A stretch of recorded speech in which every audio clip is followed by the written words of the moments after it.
Hello everybody, this is Pitch Skull Black here and welcome back to another video.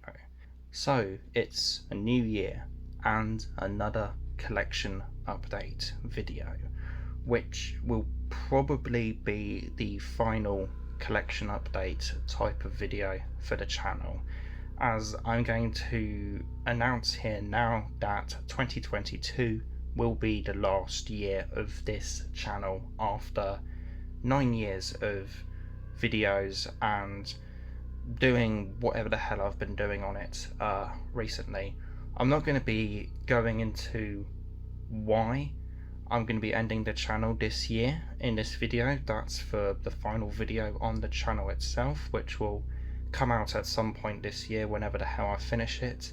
But this overall will be the last collection update video of the channel, most likely. Very much is going to be the beginning of the end, this video you are watching here today. Generally this is going to be a kind of part 2 type of video to my DVD and Blu Ray collection video that I uploaded a few videos ago, with the addition of some Doctor Who books at the very end, as I've been able to obtain some more rare Doctor Who books. So I'm going to be kind of ending this last collection update in the kind of old traditional style of Pitch Skull Black by showcasing a ultra rare Doctor Who book, which I will be doing so. So as I said, typically this is more of a kind of a part 2 type of video to the DVD and Blu Ray collection video I uploaded a few videos ago. A lot of horror films to be showcased that I've purchased since the recording of that video, the Doctor Who books that I mentioned, and a few Doctor Who DVD and Blu Ray releases. So without further ado, let us begin. So starting off, we have a bit of an oddity, I would have said, for the collection. I had never heard of this DVD before. I saw it in a local charity shop for 50p and I decided to get it. This is a unofficial Doctor Who DVD release, and it is called The Doctor's 30 Years of Time Travel and Beyond. This is a unofficial hour-long documentary from 2002 documenting the cultural phenomenon that Doctor Who was at the time. And yeah, I had never heard about this documentary before, had no idea what it was, but I saw it for 50p in a charity shop and the disc was in good condition, so I decided to buy it.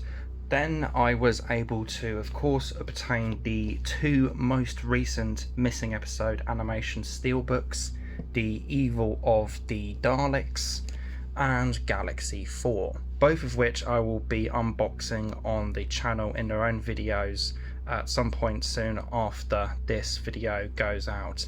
I've already done a unboxing video of the standard DVD release of The Evil of the Daleks, so check that out, but I will be unboxing this as well, even though I've already done an unboxing of the standard DVD, because I've opened up all of the Doctor Who missing episode steelbooks already and I kind of want to continue to do so, and maybe I'll unbox the Abominable Snowmen steelbook before the channel ends, but time will tell. So yeah, 2 lovely Doctor Who steelbooks for the collection, and these will be getting their own videos soon. And then moving on to the non-Doctor Who Blu-rays and DVDs, we have 4 non-Amicus and Hammer horror films to showcase here, before we get into quite a healthy stack of Hammer and Amicus horror films.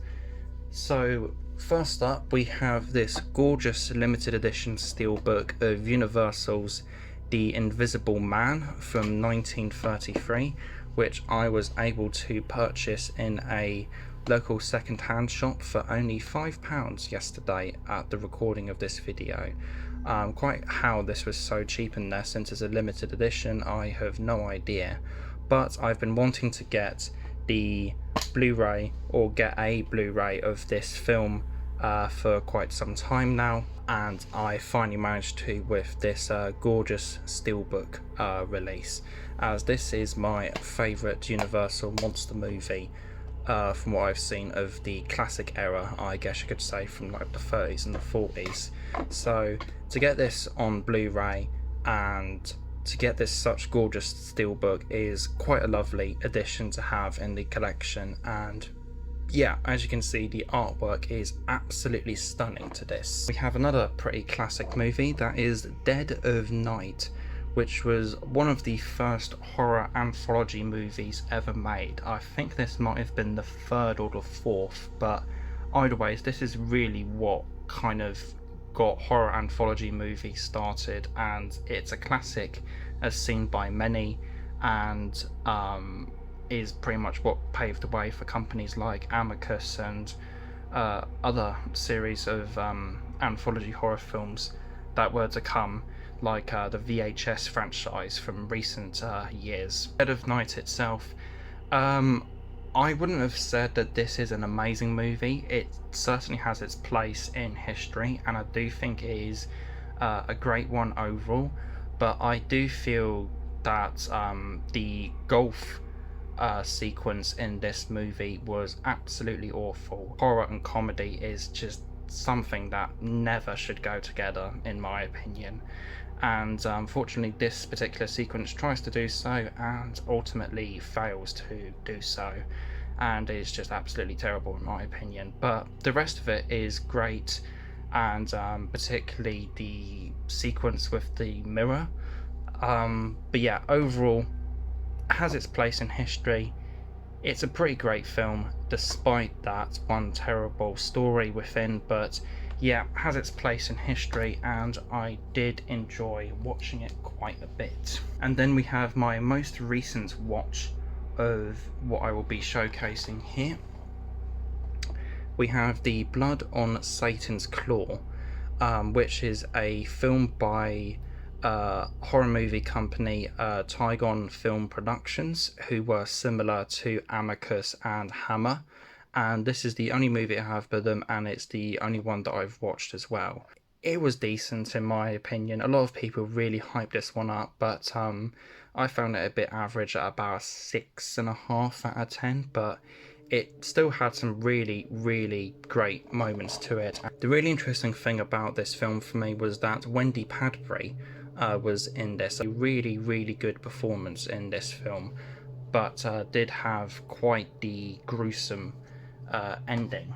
And then we have another pretty famous horror film that I am yet to see, but I do have it, and that is The Legend of Hell House. And then we have the big kind of stack of Amicus and Hammer horror movies that I'm going to be showcasing for today's video. We start off with Dr. Terror's House of Horrors, which was the first horror film Amicus did, as well as being their first horror anthology film that they ever did.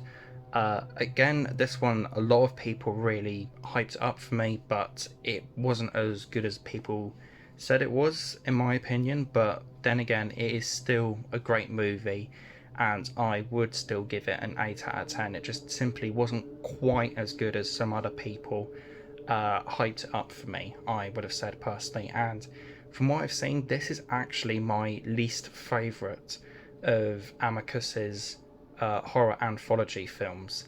I would have said I basically just prefer all of the other ones that I have seen, but that's still setting quite a high bar there, I guess you could say, saying this is the weakest Amicus anthology film and it still gets an 8 out of 10. That just goes to show how good Amicus is for horror films. Then we have Tales from the Crypt.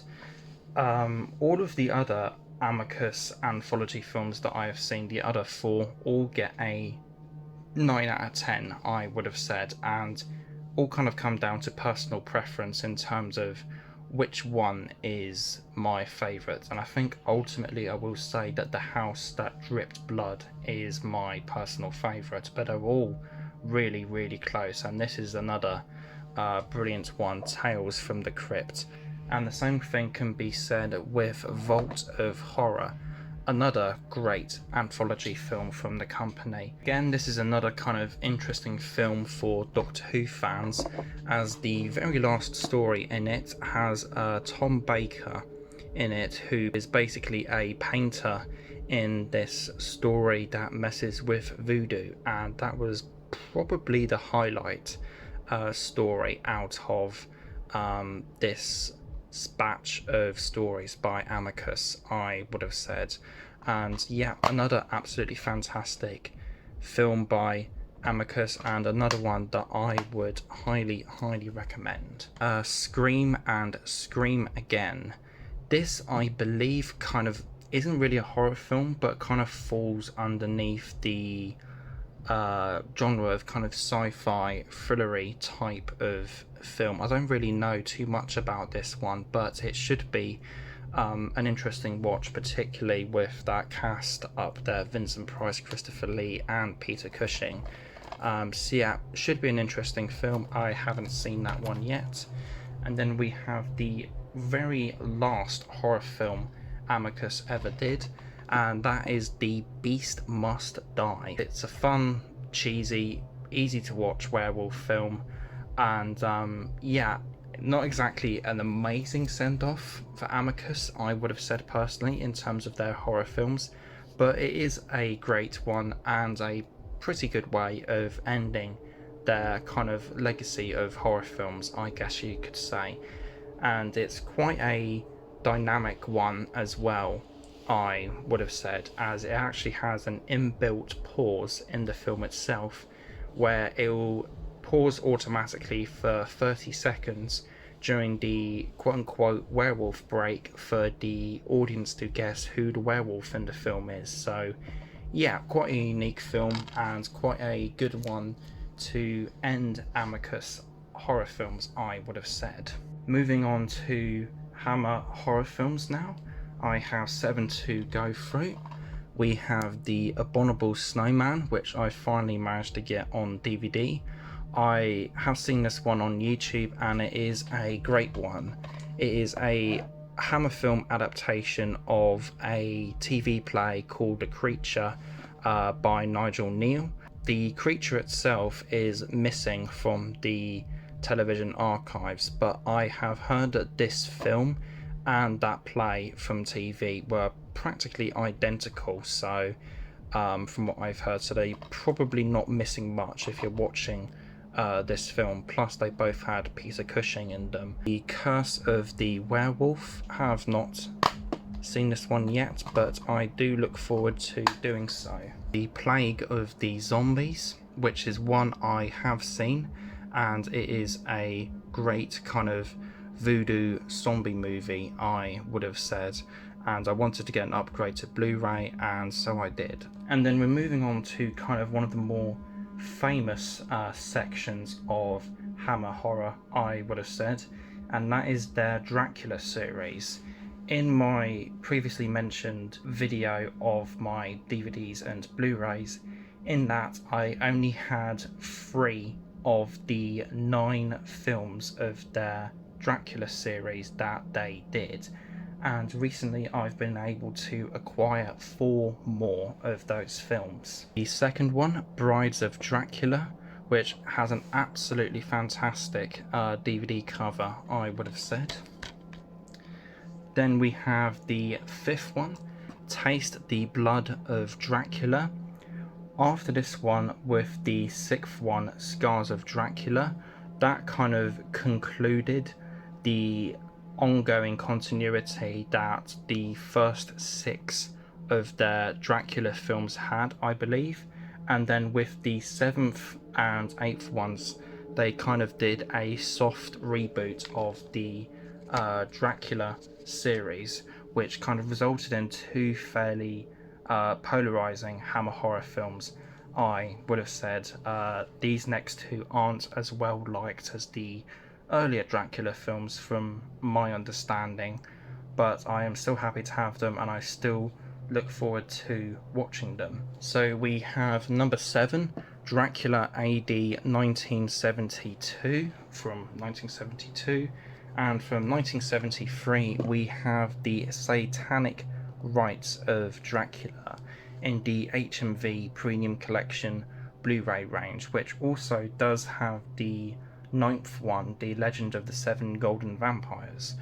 So hopefully I'll be able to track down a copy of that at some point and add it to my collection. And hopefully Dracula Has Risen from the Grave as well, to complete the full 9-film series of the Dracula Hammer films. So yeah, looking forward to watching these at some point whenever I will. I will be wanting to get the other 2 films in the series before going through and watching both of these. But yeah, should be interesting to watch. I have heard that these aren't the best of Hammer's Dracula films, but I still do look forward to watching them, as there is quite a few people out there that still like them. They're just simply not as popular as the earlier ones. So then we have a couple film box sets before we move on to the Doctor Who books. We have Hammer Volume 3, Blood and Terror from Indicator, which now for me completes the range of 6 Hammer film box sets that they have released so far. Again, this one, like with Volume 1 that I showcased in my previous collection video, is incomplete. It's missing the little belly band and the booklets from within the cases themselves, but still this was obtained for a decent price, and I'm just happy to have it, really. Just happy to get it for a good price and happy to have it in the collection. This box set has Yesterday's Enemy, The Stranglers of Bombay, The Terror of the Tongs, and The Camp on Blood Island. So yeah, very happy to have this box set in the collection, and I now have all of Indicator's Hammer film box sets so far. So yeah, there was that. Hammer Volume 3, Blood and Terror by Indicator. And then we have quite a big one for the video, I would have said. This was a pretty big release, I would have said, for horror fans from 2021, and I was able to get it for Christmas in 2021 after asking for it. And it is no other than this glorious box set, the Eurocrypt of Christopher Lee collection by Severin Films. Christopher Lee, you probably know who he is. He is very famous for specifically his British horror films, namely from Amicus and Hammer Productions, but also had other roles such as Saruman from the Lord of the Rings trilogy and the Hobbit trilogy. Not to mention he also played Count Dooku in the Star Wars prequels. As I said, he's very famous for his British horror films specifically. I bring that up because this particular box set focuses on some European horror films that he did that have kind of maybe a bit more obscure than and not as well known as his British ones. This is an absolutely fantastic box set overall, and to quickly go through this beast of a box set, we have Castle of the Living Dead, which is an interesting one as this has the Blu-ray of the film as well as a soundtrack CD of the film included as well.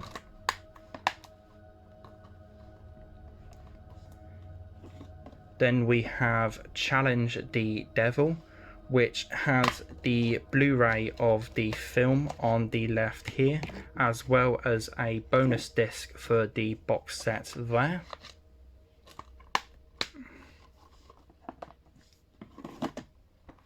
Crypt of the Vampire, which is my kind of one complaint with this box set, as all of the Blu-ray discs in this set are region free, apart from this one, which for whatever reason is region A locked for whatever reason. There could be some rights issues that I don't know about, but I still feel like making the complaint that this isn't region free is still quite a valid and big criticism to make of the box set. But other than that, I don't really have any other complaints about this box set. Then we have Sherlock Holmes and the Deadly Necklace.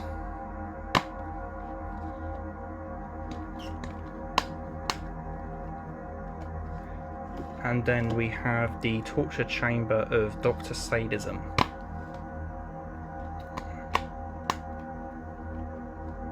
So those were the 5 films you get in this box set, but also included is this, Theatre Macabre.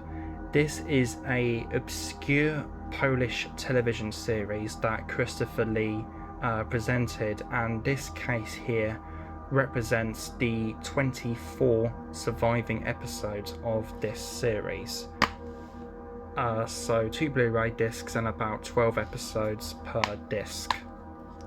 And then to top all of this off, you also get a mini 100-page book about Christopher Lee as well, called The Continental Connection by Jonathan Rigby, which, like with the box set, has amazing artwork to it, and is just a massive book, just basically about Christopher Lee and his films that he did, and just kind of pays tribute to him as well, as he did pass away in 2015.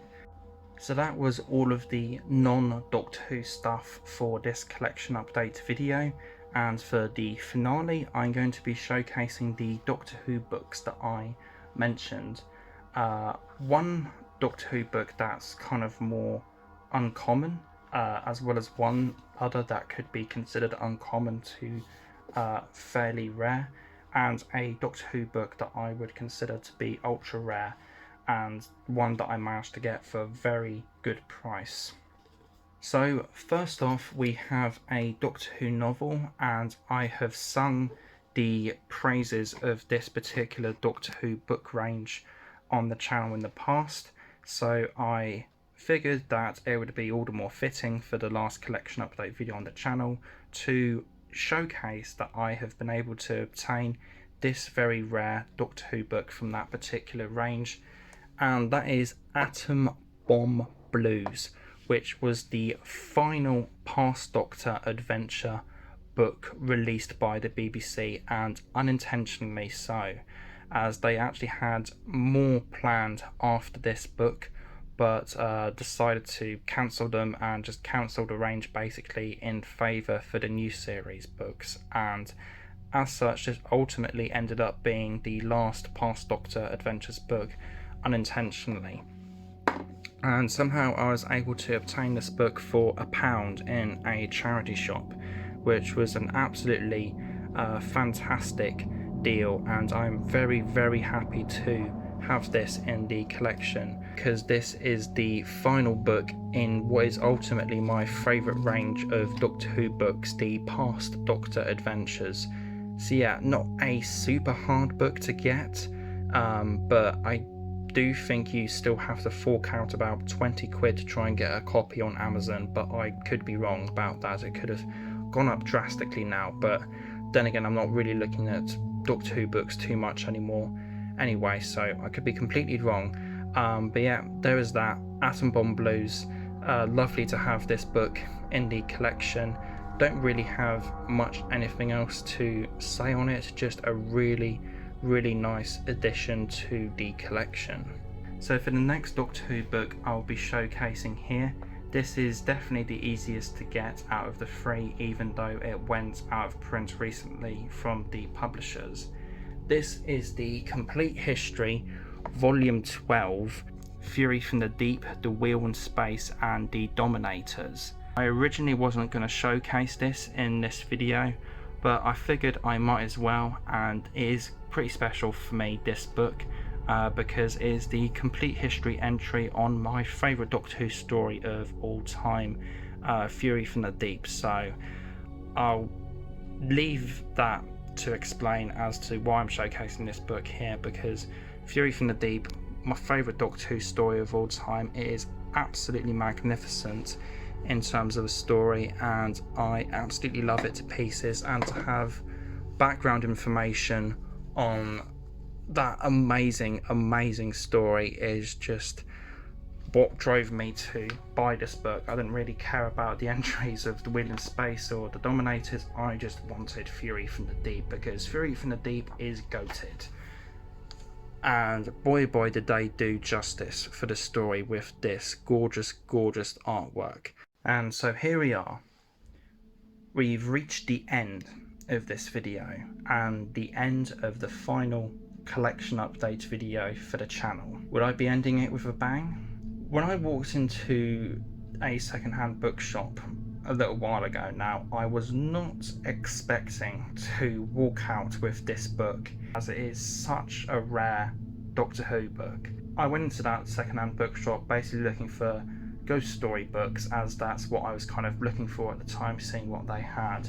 I spotted the spine of this Doctor Who book behind the counter of the shop. I asked the owner of the shop if I could have a look at the book, and said that I would be interested in buying it. And he said to me that it wasn't priced, the book, but he would have a look online and see if he could get a price for me.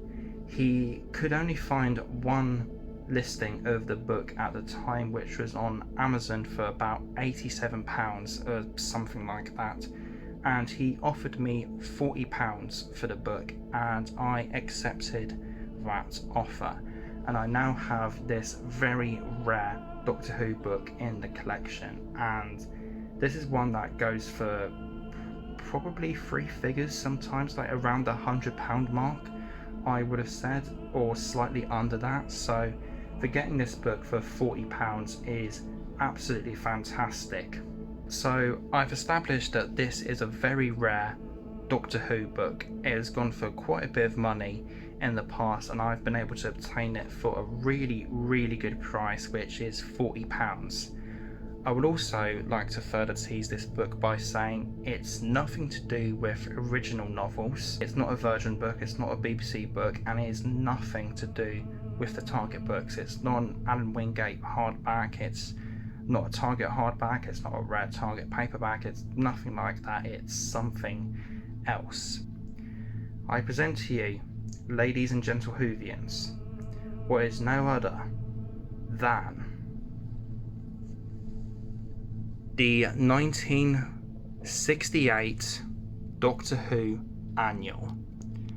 Wow, is that a beauty. So yes, I now have in my collection this ultra rare Doctor Who Annual that I was able to obtain for that bargain price, and overall, unbelievably, it is in great condition as well. Not exactly 10 out of 10 condition. It does have your usual kind of dings and creases and stuff like that, but the kind of weird thing about this book, and the biggest condition kind of point to make about that particular aspect of this book, is that it has been kind of bent slightly.